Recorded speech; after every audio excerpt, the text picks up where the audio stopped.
Hi, welcome to another discussion about happiness. I'm Dawn Spiegelberg, and I'm really interested in finding out your feedback and your thoughts on desperate happiness. Let's begin. In talking about desperate happiness, what comes to mind is something that Marissa Peer says.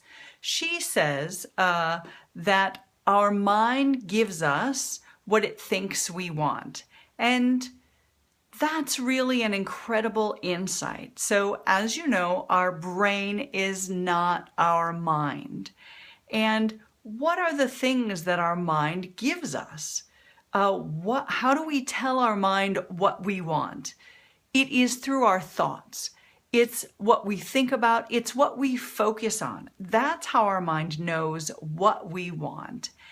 So regarding your thoughts, how often have you allowed your thoughts to run away with you?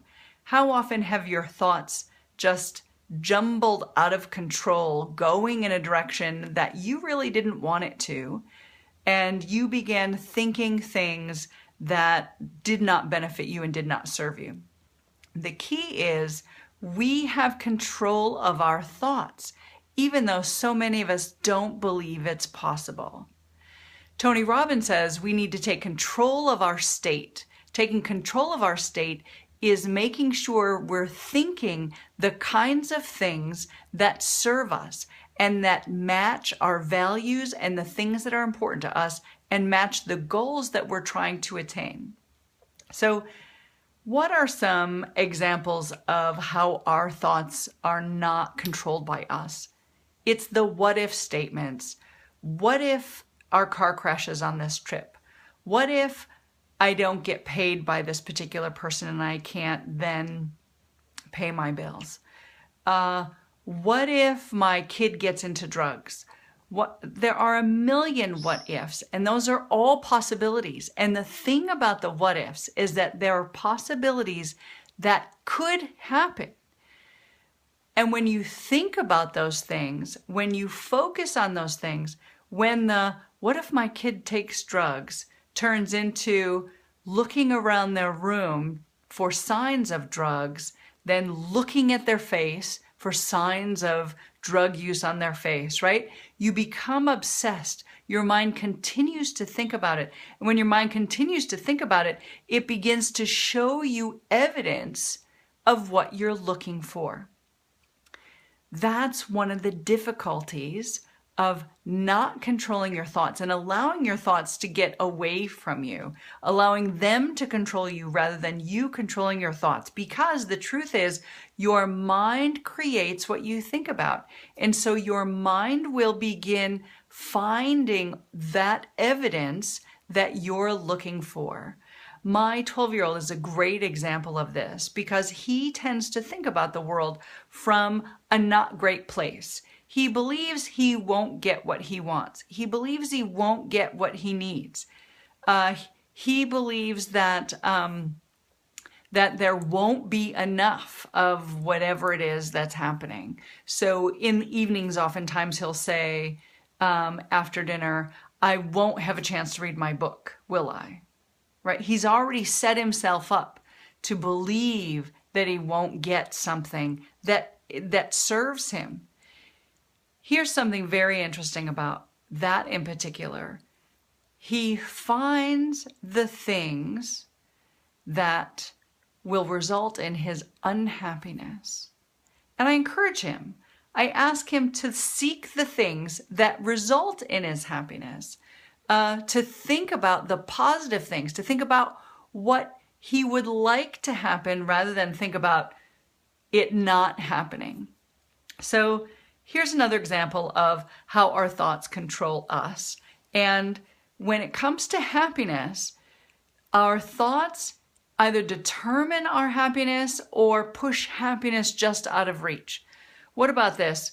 If I could only retire early, if I had a better car then, right? Do you see how what you think about is determining when you'll be happy?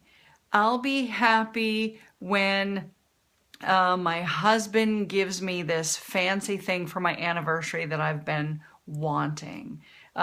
Marketing ploys really leverage this like crazy because they demonstrate a happy environment around a particular product.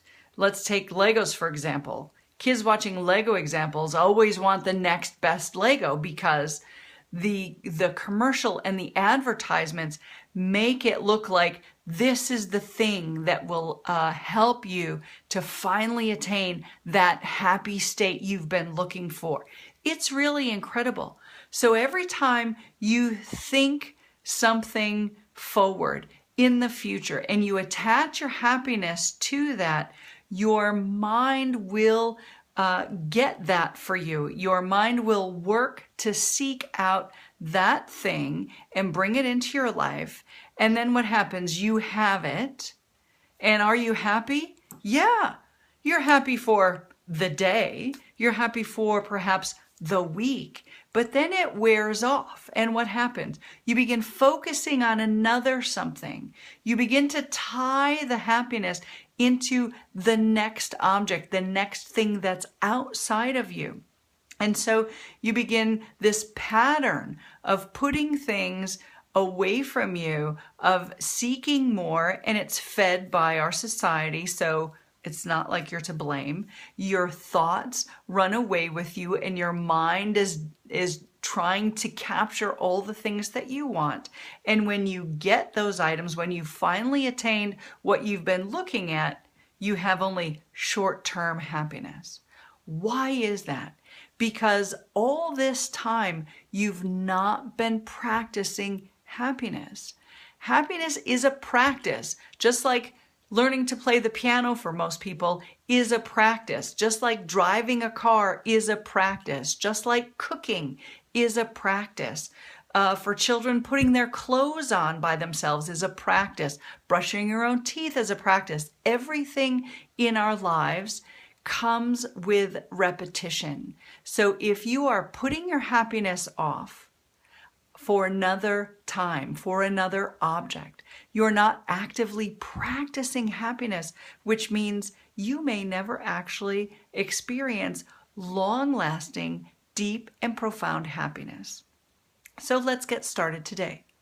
Remember the 5 things that you can practice every single day in order to increase your happiness.